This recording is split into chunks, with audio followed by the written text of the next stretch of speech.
यन्मस्तके केशवपादतीर्थं शिवं महाभागवतं नमामि। पांडुरंगा करू प्रथम नमन दुसरे चरण संतांच्या त्यांच्या कृपादाने कथेचा विस्तार। बाबाजी सद्गुरु दास तुका विठ्ठल विठ्ठल विठ्ठल विठ्ठल विठ्ठल विठ्ठल विठ्ठल विठ्ठल। ज्ञानदेवं नमस्कृत्यं नामदेवं तथैव च एकनाथं पुनर्नत्वा तुकारामं ततः परम्। आता कोठे धावे मन आता कोठे धावे मन तुमचे चरण देखिल्या। भाग गेला शीन गेला अवघा झाला आनंद। प्रस्तुत कीर्तन रूपी शेवेकरकाचे वडील विश्वसंत महावैष्णव भगवान श्री तुकोबाराय महाराजांचा चार चरणाचा बहुतेकांच्या परिचयाचा सर्वांच्या पाठांतराचा अत्यंत नेहमी म्हटला जाणारा गोड असा चिंतनीय अभंग आजच्या संकीर्तन सेवेकरता म्हणून दाखवला आहे। विठ्ठल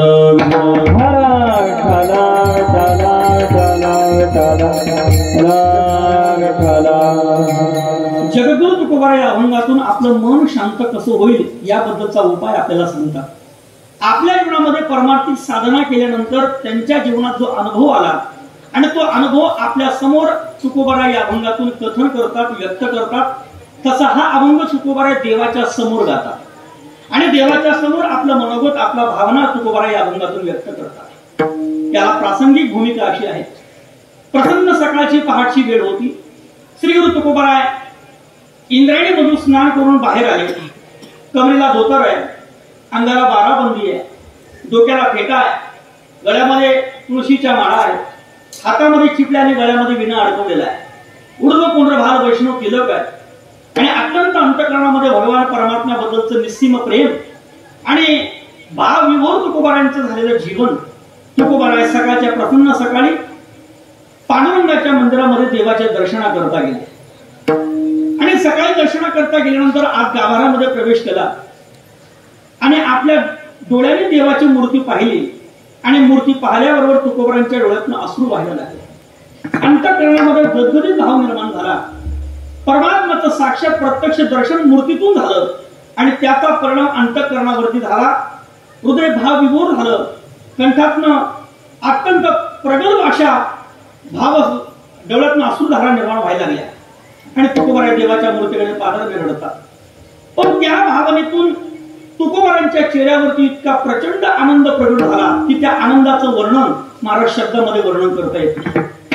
श्री गुरु तुकोबारायांच्या चेहऱ्यावरती प्रत्यक्ष इतका प्रत्यक्ष ब्रह्मानंद पाहिला जो आनंद पाहून तुकोबारायांचा देवाला हेवा वाटला आणि देवाला वाटलं मी देव आहे पण तरी सुद्धा मला जो आनंद अजून मिळाला नाही तो आनंद तुकोबाराय उपभोगतात। मग असा कोणता आनंद महाराज तुमच्याकडे आहे आणि हा जो आनंद तुम्हाला प्राप्त झाला हा कसा प्राप्त झाला असा प्रश्न देव तुकोबारायांना विचारतात आणि देवाने विचारल्यावर जगद्गुरु तुकोबाराय या अभंगातून आपल्या अंतःकरणातल्या काही भावना देवाच्या समोर व्यक्त करतात। तुकोबाराय सांगतात देवा आता जो तुम्ही माझ्या चेहऱ्यावरती हा आनंद पाहताय हा आनंद मी फुकट नाही मिळवणार त्याकरता कठीण असे परिश्रम केले, माझ्या जीवनामध्ये प्रचंड अशी साधना केली आणि जेव्हापासून देवा मी जन्माला आलो तेव्हापासूनच या शाश्वत सुखापासून मी वंचित होतो आणि त्या सुखाच्या शोधात होतो।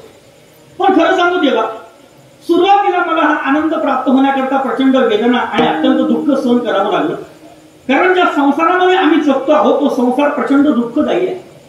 देवा या संसारातून मला कधीही आणि कदाही सुख मिळालं नाही।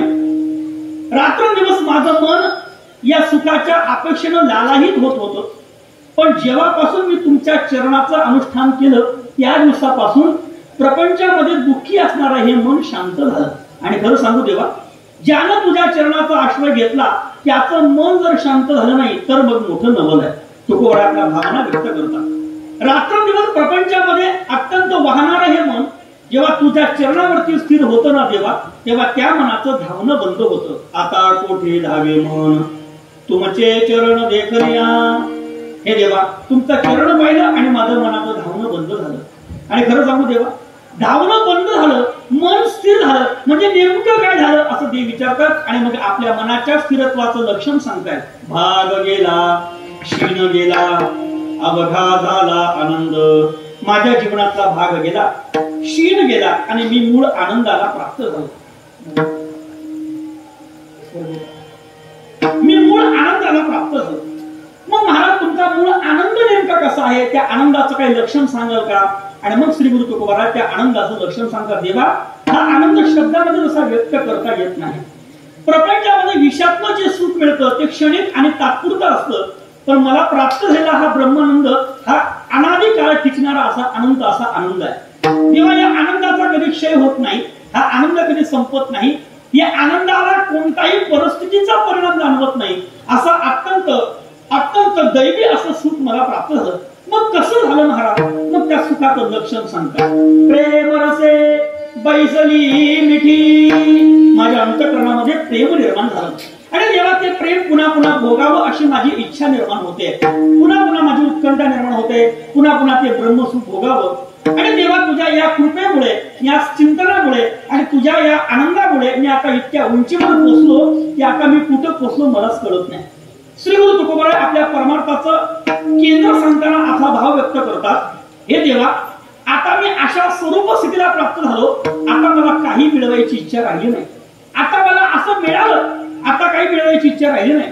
आता मी अशा अद्वैत सुखाला प्राप्त झालो, आता ज्या ठिकाणी द्वैत भाव संपून गेला, हे देवा, मी इतक्या उंचीवर गेलो. किती उंचीवर गेलो? आता माझी उंची मोठ्या मोठ्यांना मोजता येणं अशक्य आहे. पण एखाद्या जिज्ञासू साधकानं जर माझी उंची मोजण्याचा प्रयत्न केलाच तर माझी उंची मोजण्याकरता त्यानं मीटर, सेंटीमीटर, किलोमीटर हे माप लावू नये. जर त्याला माझी उंची मोजायचीच असेल तर तुकाराम कसा आहे, ही उंची मोजण्याकरता त्यानं इतर माप न लावता विठ्ठल हे माप लावावं. कारण तेच आम्हा आहे, तुका म्हणे आम्हा विठ्ठल भोगे खरे माप, भाग गेला क्षीण गेला अवघा झाला आनंद. विठ्ठल विठ्ठल विठ्ठल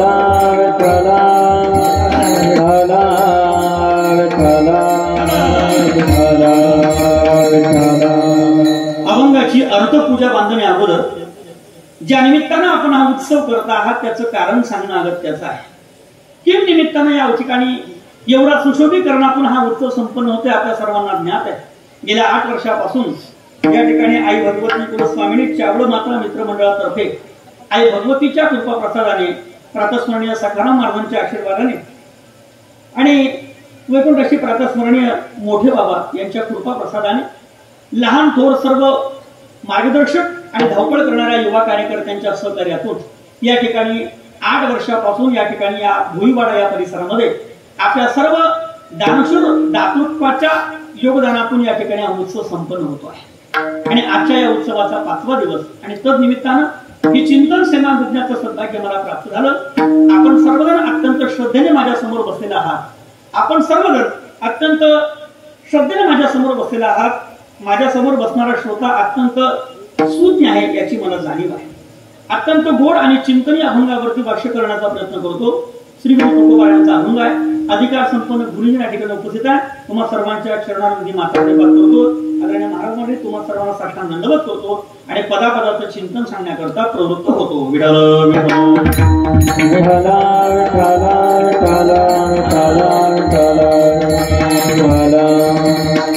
कीर्तन सुरू करण्यापूर्वी छोटीशी सूचना आहे. कीर्तन चालू असताना अजिबात गडबड करू नका. सर्वांगाचं कान करून ऐका. कारण तुम्ही जितकं चांगलं ऐकाल तितकं मला चांगलं बोलता येईल. माझे गुरुजी म्हणायचे, वक्ता आपल्या विद्वत्तेनं कधी बोलत नाही, वक्ता हा श्रोत्यांच्या ऐकण्याच्या जिज्ञासू वृत्तीनं बोलत असतो.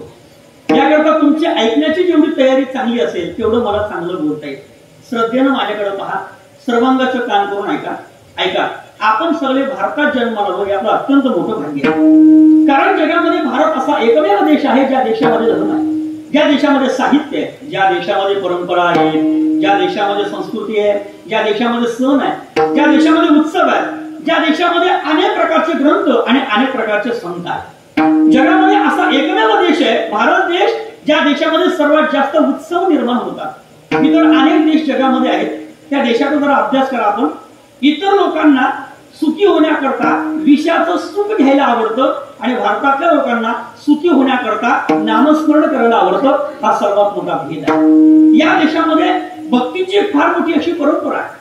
या देशामध्ये अध्यात्माची प्रचंड मोठी अशी अनादी काळापासून चळवळ उभी राहिली आहे आणि त्या चळवळीतून आपलं जीवन आनंदी व्हावं याकरता परंपरेनं आणि ऋषीमुनींनी आपल्याला अत्यंत मोठमोठे उत्सव दिलेले आहेत. आपल्या भारतातलं कॅलेंडर पहा आणि त्या कॅलेंडरचा जरा बारीक अभ्यास करा. तुमच्या लक्षात येईल आपल्या प्रत्येक महिन्यामध्ये किमान 2-3 तरी उत्सव आहे.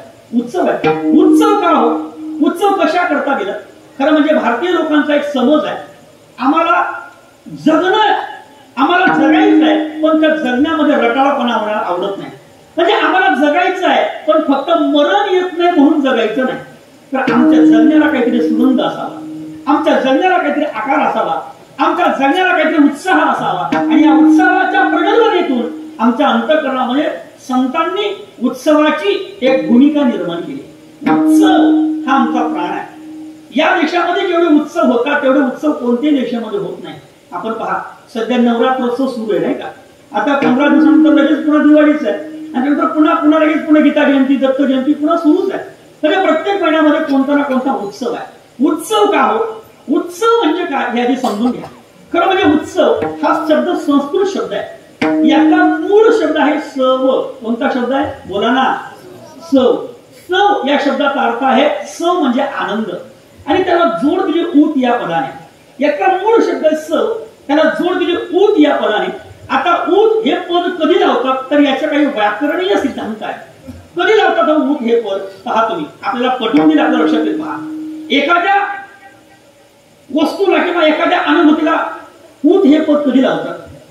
समजा आपल्याकडे पाहुणे आले आणि पाहुणे आल्यानंतर ती घरातली बाई काय करते? त्या पाहुण्यांच्या स्वागताकरता गॅसवरती पातेलं ठेवते आणि त्या पातेल्यामध्ये दूध गरम करण्याकरता ठेवते. आता पातेल्यावरती दूध तापतंय, गॅस चालू झालाय, भांड तापलंय, भांड्यातलं दूध तापतंय. तितक्यात त्या बाईचं त्या दुधाकडे दुर्लक्ष झालं आणि त्या पाहुण्यासोबत गप्पा मारण्यामध्ये ती बाई रमली.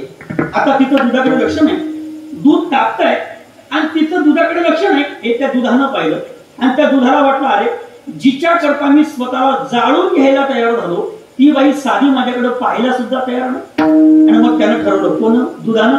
मग ते दूध म्हणायला लागलं अरे जिच्या करता जळतोय ना तीच माझ्याकडे पाहत नाही, आता जगण्यात तरी काय अर्थ आहे म्हणे. आता आत्महत्या करायची उडी मारून आता जगायचं नाही. कोणी ठरवलं? बोला ना. दुधाने ठरवलं. आणि मग ते दूध काय करतंय? तापलं जात आहे. त्याने ठरवलं आता जगायची नाही, उडी मारायची. आणि मग ते दूध तापलं, विशिष्ट पर्यंत त्याला तापमान पोचलं आणि मग त्या दुधानं पातेल्याच्या बाहेर